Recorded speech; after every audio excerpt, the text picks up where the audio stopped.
I always talk about how I'm thinking about my past, but I'm going to tell you guys, your past doesn't all have to be bad.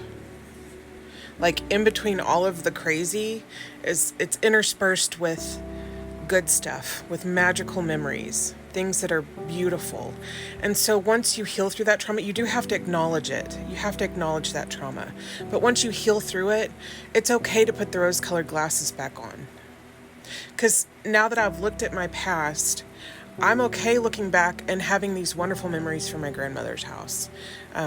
Having these wonderful memories with my brother or my other brother, playing at my house whenever I was a kid, or riding my bike around the neighborhood, or falling on my face, because I did that a lot too, or just living on my trampoline. So I had all of these memories that were beautiful as well. And I have good memories with the people that have hurt me. And that doesn't excuse what they've done, but it also acknowledges that hurt people and that they're a person too. And that while they may not have apologized, I can heal without that apology because I have control over that. I have power. And so if you are dealing with that, you do need to look at it. You have to look at those things that are happening in your past that have contributed to where you are right now emotionally. It's just an honest thing. It's like an honest check. You can't have red or rose-colored glasses the whole time. You have to look back. But once you do look back and you weed through the mess, it's okay to still feel those things. I still love and miss all of my family members. I love them all, regardless of what they did. I still miss my parents, even though I'm in no contact. I still miss people that I haven't talked to in eons because I've had to remove myself from that situation. That's okay. Those two things can go together. Both putting space between you and that thing and missing them. You can have a duality there. And that's okay because you're gonna feel that way. That's just part of it. And it doesn't mean that there's something wrong with you that you're remembering this. Now, a lot of times for me, I had to look back at it with anger while I was healing.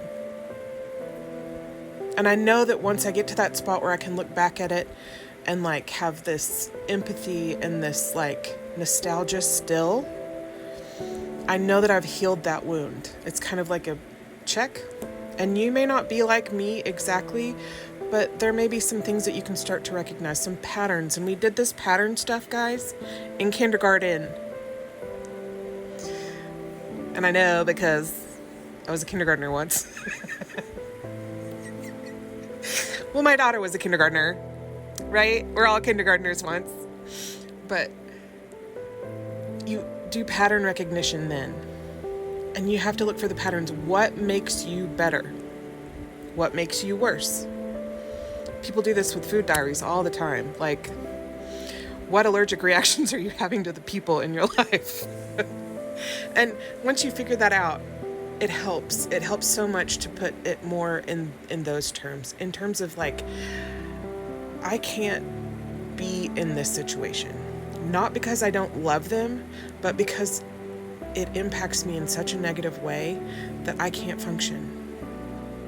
Not because you don't love them. It has nothing to do with that. You can love someone to the end of the earth, and they can still be toxic for you. You can still hold places for somebody that you love to the ends of the earth and still not be able to fulfill that because they are toxic for you in some form or fashion. And that's okay. It has to be. Until they do their own healing, that's okay that you have to step away. It doesn't mean you don't love them, because you probably do. It just means that you have acknowledged that they're not good for you. That place is not good for you. Those people are not good for you. You've acknowledged that you need to take care of you. You are more important than their feelings. Now, can I look back at them and still have nostalgia and still have wonderful memories with them? Absolutely. Eating cherries till I was sick. biting the trampoline bar with my mouth. Yeah, that was fun. Playing dress up nonstop, being Snow White for Halloween, you know, and sewing clothes with my grandmother. My grandfather making me a cabinet when he was 100. There are things that you remember that are beautiful. Crafting with my mother. Oh my God, so much fun. Yes, I remember those things. Singing with my father. And my brothers. Miss that. But hold on. Sorry, I had to get collected.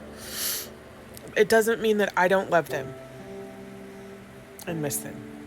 It just means that I have acknowledged that my personal safety, my personal feelings, my health is more important than saving their feelings until they decide to step into healing. But anyway, think of the good things. Like if you're going through this, it's okay to be nostalgic and to miss them. That's normal. Just remember to choose you, choose yourself. And if you're faced with a choice between your health and somebody else's feelings, always choose your health. Always choose your mental health over somebody else's feelings. Always. Because if you don't, nobody else will.